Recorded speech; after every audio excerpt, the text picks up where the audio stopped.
Hi, this is Denise Gwen reading aloud for you from my novel, The Greasy Spoon, Chapter 41.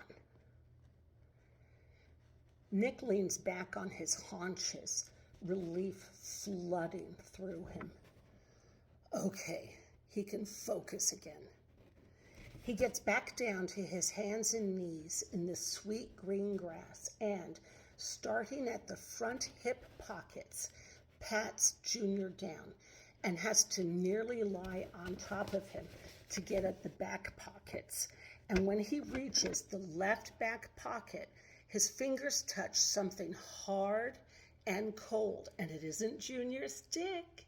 No siree, no siree, Bob, but the firearm. And he pulls it out of the back pocket. Nick slides the bolt, checks it. Yep, 6 cylinders.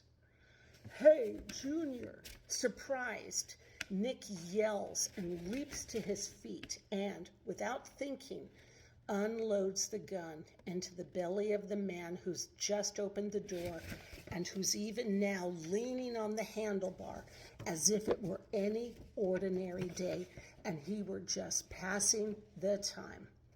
And with the rifle set in the disabled position in the crook of his arm, Clem leans on the door to ask Junior a question, and Nick pumps bullets into the old man's belly, and that gets Clem's attention real fast. And it kind of surprises him, too. And he stares at Nick with incomprehension as Nick unloads one more bullet into Clem's substantial beer gut belly.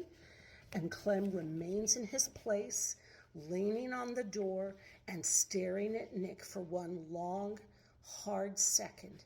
Then the arm leaning on the handlebar relaxes and the rifle topples to the grass, and Nick catches it before it lands.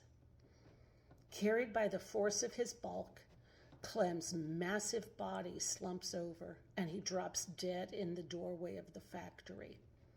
His torso and his head rest outside the door, and his waist, hips, and legs rest inside the door. His body blocks anyone from shutting the door, but his body can't stop anybody from escaping if they want. As blood bubbles from Clem's mouth, a group of Latinos appear in the doorway and chatter excitedly at Nick in Spanish, but he shakes his head and makes a great point of tucking the gun into his back pocket and grabbing up Clem's rifle and holding it lengthwise and still disabled in his arms, and forces his lips into what he hopes passes for a smile of kindness, but which is probably a frightening clown mask, but whatever. And he nods at them and gestures for them to come out. And first one does, picking his way over Clem, then a second.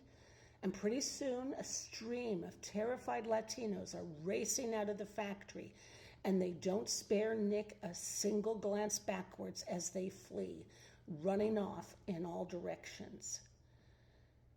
When the last of the Latinos has escaped, Nick walks over to the wide open door and peers into the darkness.